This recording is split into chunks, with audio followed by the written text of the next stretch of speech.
it's Chris here from Capital Counts, and welcome to another Meet the Fund Manager Investment series. Today I'm kindly hosted by Aoris Investment Management, a global equity boutique founded back in 2017. Very much an evidence-approached style, if you like, to identifying stocks that are trading at a discount to what they're actually worth. And like Capital Counts, capital protection is a strong philosophy of theirs. Today, luckily, I'm joined by their Managing Director, Founder and Chief Investment Officer, Stephen Arnold. Thanks for having us, Stephen. Absolute pleasure, Chris. 30 years of experience across international investment expertise, having worked at Evans & Partners, Goldman Sachs, Platinum Asset Management. You are very well credentialed to talk to us about all things global equities, but also about your fund specifically. So today, I'd just like to provide our clients with a bit of insight from you about your fund.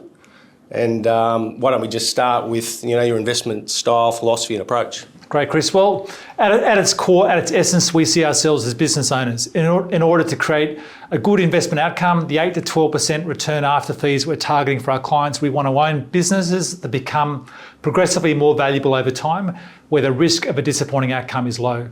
Now, some of the characteristics that come together in the businesses that we're looking for: businesses that grow profitably. You can't become more valuable over time if you don't grow. Businesses that have leading positions in attractive markets. Businesses that grow faster than their peers, and so from a leadership position, they're progressively strengthening and moving away from their peers. Businesses that have been around a long time, and through many years, in some cases many decades, there's a lot of proof points of how strong this business is. How does it grow and prosper through difficult periods? We want companies with strong corporate cultures that keep their customers a long time, keep their employees a long time, and reinvest capital intelligently. So there's a lot of attributes, but they all matter, and they come together to define the sort of wealth-creating, durable businesses that we want to own in our portfolio, and also they inform our decision of the low-risk characteristics that we're looking for as well. This strategy approach that you've got, how did you create that? Well, I've been investing this way since 2012, so more than 12 years.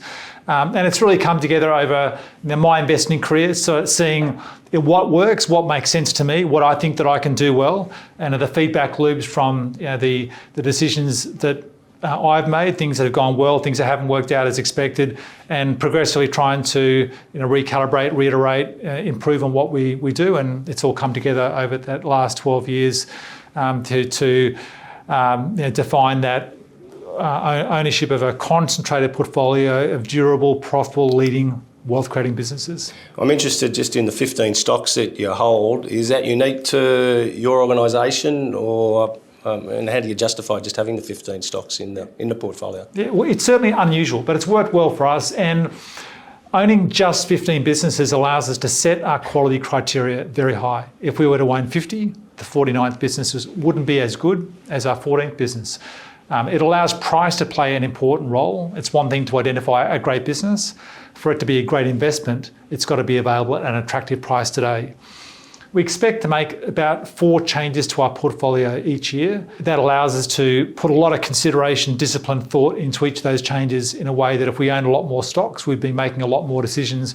We don't think that we'd do that as well. So 15 businesses, it works well for us, and it allows us to make what we think are well-considered, thoughtful, repeatable decisions.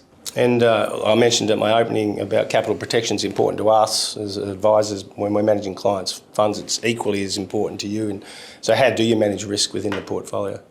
Well, ours very much starts with a capital preservation approach. January 1 every year, our primary objective for the year is to avoid the bottom quintile, the worst performing stocks in the broader market.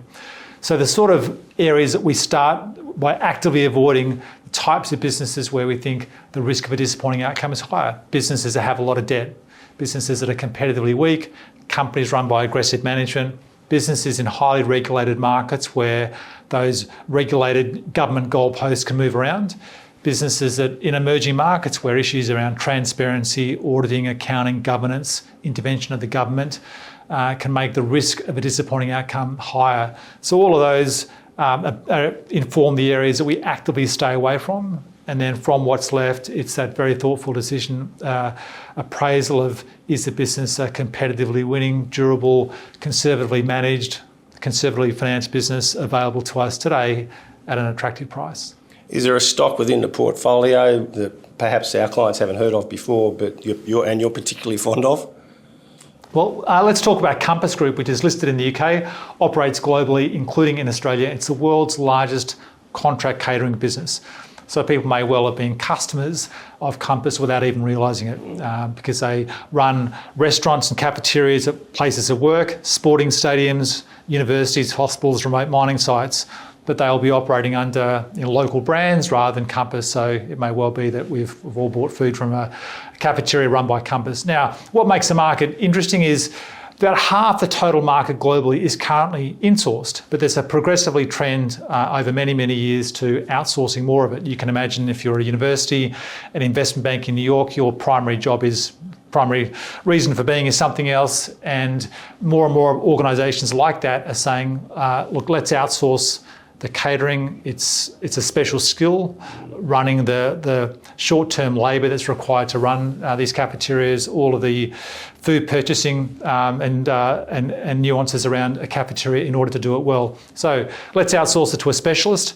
And within the outsourced market, you can understand and appreciate that there's huge advantages in being the largest, and Compass is by far the largest operator globally. They are the largest purchaser of food in the United States.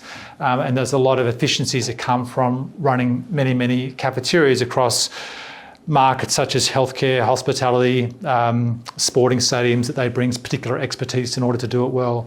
So in a market with an attractive global outsourcing trend, they are consistent share gainers in that market, and they do it at very attractive profitability. Oh, thank you.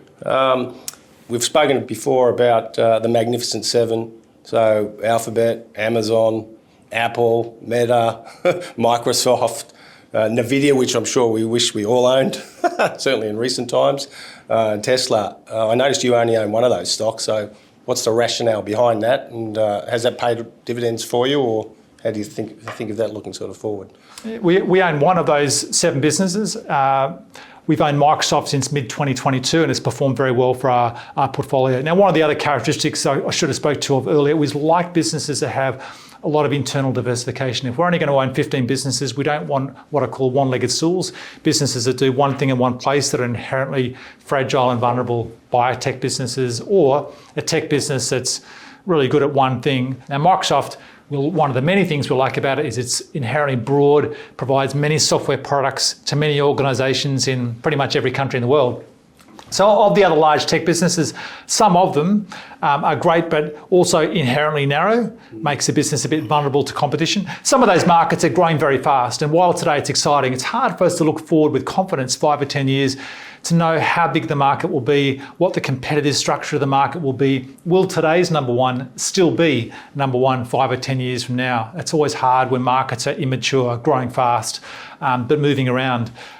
Some of the tech businesses are facing increasing government scrutiny about their business practices, a lot of antitrust or anti-competitive regulations about how they conduct their businesses, how they price, who they sell to, can they make acquisitions as freely as they've done historically in the past. So for those reasons and others, all the other large tech businesses for us are a pass today. But Microsoft for us, we really like and satisfies all of those characteristics we spoke of earlier. And final question, just on the spot, just with the performance of the fund, it's been pretty stellar over a period of time against your peers and obviously the benchmark. Would you like to just pass some comment on that? We feel good about the businesses we own today. We feel that from today's level, we can deliver on our 8 to 12% per annum return expectation over the next 5 to 7 years. The bulk of that will be owning businesses today that become more valuable over time. And we expect an additional contribution to come because we own them at less than they're worth today. That price or valuation contribution will be additive, but the bulk of the outcomes is businesses becoming more valuable over time. I've got another question, sorry. Aoris, what does that mean?